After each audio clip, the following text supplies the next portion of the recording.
Hi, good morning everyone. This is Venkatesh, working as assistant professor in Department of ECE, ATS, Rajampet. In this video, I am going to explain about code division multiple access, that is CDMA. Mainly on this topic, I am going to discuss the importance of CDMA over the other multiple access techniques like TDMA and FDMA, the architecture of CDMA, working principle, and its benefits.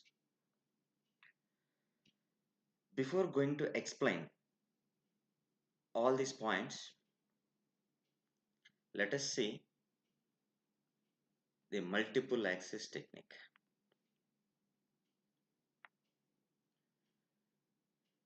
Why do we need multiple access techniques, especially in the wireless communication systems?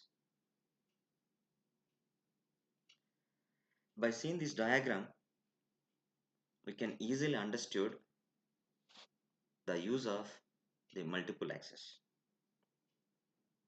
Suppose we have a limited bandwidth, that is radio spectrum available on the base station. Every subscriber, here the user 1, user 2, user 3, user may also called the subscriber. Each and every subscriber should access the spectrum available at this base station. So the multiple access technique used to allow the many mobile users to have a finite amount of radio spectrum. So to access this radio spectrum, we need to increase the number of channels. Once the number of channels has been increased, ultimately the capacity of the radio spectrum will reduce, which will in turn the efficiency increases, or we can say that the good uses of spectrum. Multiple access techniques are classified into three types. One is FDMA, frequency division multiple access, TDMA, time division multiple access, and CDMA, that is code division multiple access. See, the multiple users want to access the spectrum at same time or different instances of time. Based on that, so the multiple access techniques are classified into these three types. So coming to the first one, the frequency division multiple access. So this technique is used in the first generation of the mobile communication systems, which is usually called as AMPS systems, that is analog cellular systems. So in this FDMA, each user uses the different frequency bands at the same time. So as the name implies is that frequency division multiple access, frequency division, that is the different frequency bands are there and the time period will be the same. See, in this FDMA, the two axes are there, time and frequency. So here the user 1 utilizes the frequency band F1 and user 2 F2 and user 3 F3. That is, the number of users uses the different frequency bands in order to communicate to the other persons or to transfer the information or a message. So here the user 1 transmit the information by utilizing the frequency band F1. And the major drawback of this FDMA technique is due to the presence of the frequency band side by side, the interference is exist. That is adjacent channel interference. In order to avoid the adjacent channel interference, so we should maintain some gap between one frequency band to the another frequency band which are utilized by the users. So from this figure, we might observe that the user 1 utilize the frequency band F1, then we are providing some gap, then user 2 utilize the frequency band F2 and providing some gap. So these gaps are also known as guard bands. But these guard bands are not used for the transmitting of information as well as the message. Only the user frequency band can be able to use to transfer of the information from one place to other place. The major restriction factor of this FDMA is the less utilization of the frequency spectrum. That is, the user cannot use the complete frequency spectrum which is available at this system. Only a portion of the frequency can be utilized by the user, but they can be utilized the entire frequency frame. So the major restriction factor is less uses of the frequency spectrum.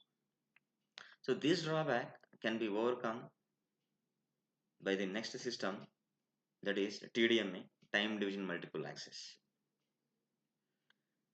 In this technique, instead of using the different frequency band in FDMA, here the different time slots can be utilized by the same frequency spectrum.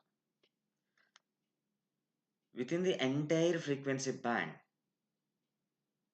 the total time frame can be utilized by dividing into number of time slots, that is T1, T2, T3. So from the figure, the user 1 uses the frequency spectrum at time interval T1. Same the user 2 utilize the same frequency which is utilized by the user 1 but at the different time interval T2. Same, the user 3 also utilize the same frequency which are utilized by the user 1 and user 2 but at the different time interval T3. The TDMA require synchronization with transmitter. That is, whatever may be the type of the receiver used in TDMA system, always the receiver should be synchronized with the transmitter. Suppose if the transmitter transmits the user 1 information at the time slot T1, by knowing the time slot T1 to the receiver, then only the receiver can able to receive the user 1 information which is transmitted by the transmitter. Otherwise, the receiver can receive the other than the information from the user 1, which may leads to noise. The major restriction factor of the TDMA is, even though the entire frequency spectrum can be utilized, but the total time frame cannot be utilized by the user. So in FDMA, the complete frequency spectrum cannot be utilized by the user. In TDMA, the complete time frame cannot be used by the user. So these two drawbacks can be overcome by the technique called as CDMA, that is code division multiple access.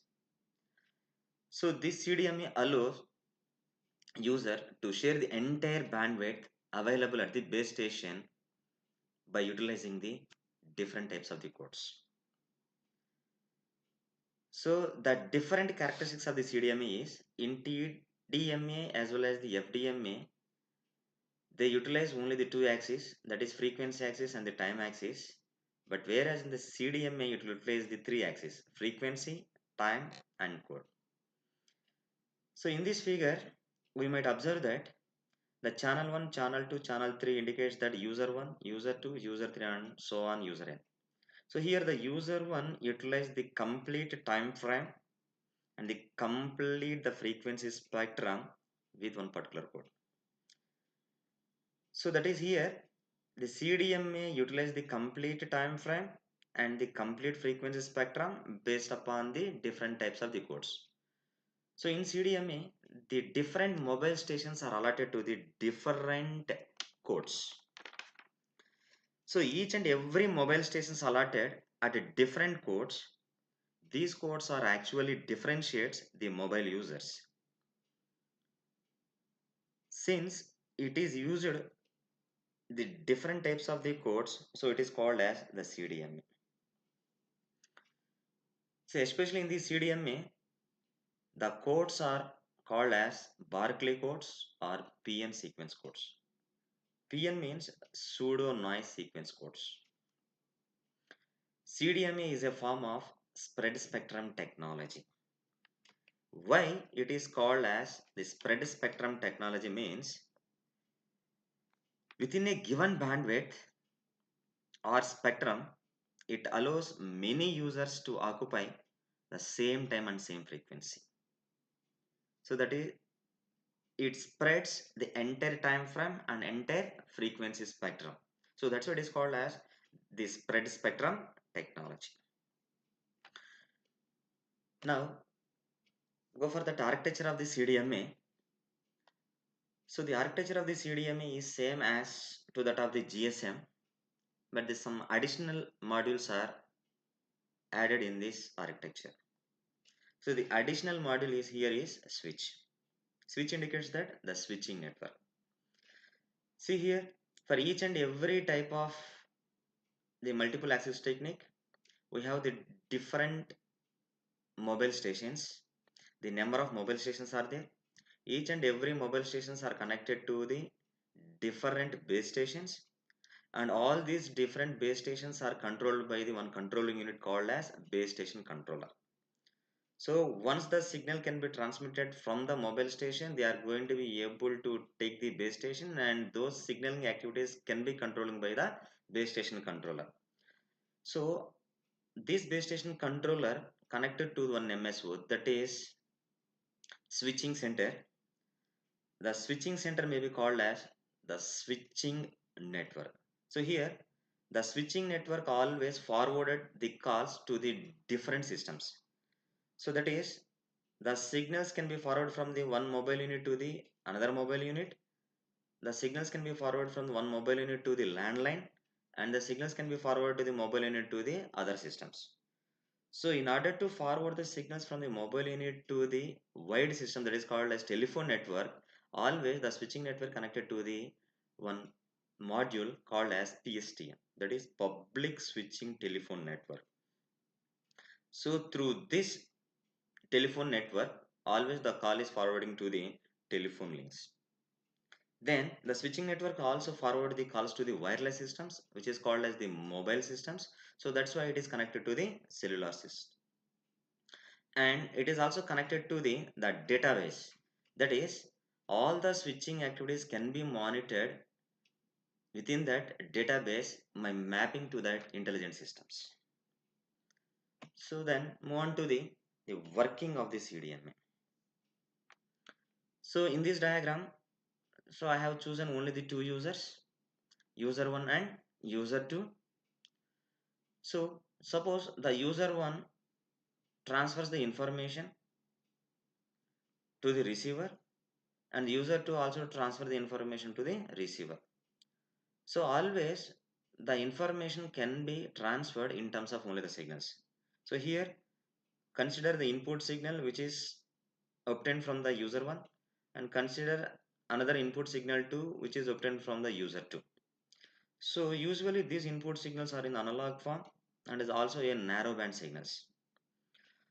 So the narrowband signals are forwarded to the module called as the converter, where it performs by utilizing the coding text. So for each and every user, that is one mobile station, the different types of the codes are used. So for input signal 1, C1 code is used. For input signal 2, C2 code is used. So the purpose of these codes are to convert this narrowband signal to the wideband signal. After obtaining all these wideband signals from the different users, need to transfer to the receiver. So in order to transfer the wideband signals to the receiver, always at the transmitter section, so we are using the modulator. So always the modulator can transmit the signals to the receiver by making use of the carrier signal. The greatest advantages of the CDMA is, even though we have used the number of input signals, those signals can be modulated by a single carrier. But actually in other systems, one message signals can be modulated by the one carrier signal. If two message signals are there, two carrier signals are required. But here in CDMA, even though n number of input signals are there, only one carrier signal is used. So that is the greatest advantage of this CDMA. So the modulator can transmit the input signals, which is in wideband signals, through the channel to the receiver. At the receiver section, the demodulator demodulates the wideband signals and it should be given to the converter. In order to decrypt the input signals, again the same codes are used, similarly used at the transmitter section. See here the C1 used for the user 1, same here the C1 and C2 for the input signal. Same coded signals are used in order to decrypt that input signals. Then we move on to the benefits of the CDMA. The CDMA have the unique benefits they compared to the TDMA as well as the FDMA. Mainly the CDMA has the greatest coverage, that is larger coverage with lower cost, and quality will be more, that is the standard will be more compared to the TDMA as well as the FDMA, and outstanding voice call and the long battery life and the improved security and privacy, because each and every mobile user uses the different code, so ultimately it can provide the better security compared to the TDMA as well as the FDMA. And the greater capacity, because we are using only one single carrier, even the number of input signals are there, that is the greater capacity. And the other important benefit of the CDMA is it reduces the background noise as well as the interference. Because of these benefits, the CDMA used for the rapid development in future. Thank you.